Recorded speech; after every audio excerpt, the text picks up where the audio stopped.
Hello friends, আমি সূর্য Chowdhury solution ওয়ার্ল্ডে আপনাদের স্বাগত। আজকে একটা অ্যাকোয়াগার্ডের কাজ করতে এসেছি।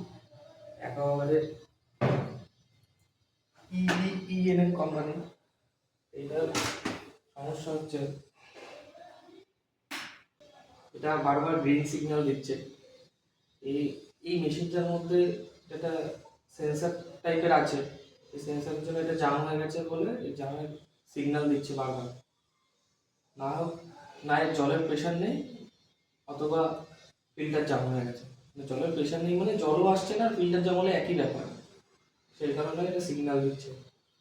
এত দামি মেশিন সবাই কেনে, যখন এই ফিল্টার পাল্টাতে যাব এর যা খরচা, এত দামি মেশিন কিনে মানুষরা মেনটেনেন্সই যদি না করতে পারে, এখন এর যা এই সবকটা ফিল্টার পাল্টাতে গেলে যা খরচা, কাস্টমারকে বললে পরে কাস্টমার তো যাই হোক, এর থেকে একটু নর্মাল মিডিয়াম টাইপের অ্যাকোয়াগার্ডটা আপনার নেন, সেগুলো খুব ভালোভাবে জলও দেয়।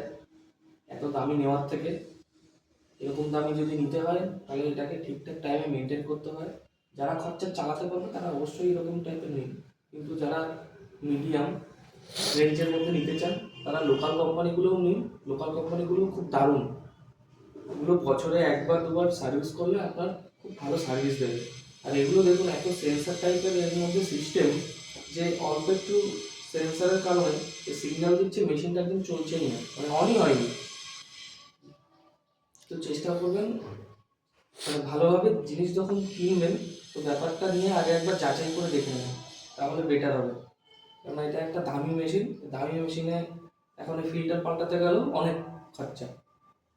তো সচরাচর সব কোম্পানির মাল এটা অ্যাভেলেবেল হয় না, একমাত্র কোম্পানির ঘরে এই ফিল্টারগুলো থাকে। তো সেখান থেকে আনতে গেলে অনেকটাই খরচা পড়ে।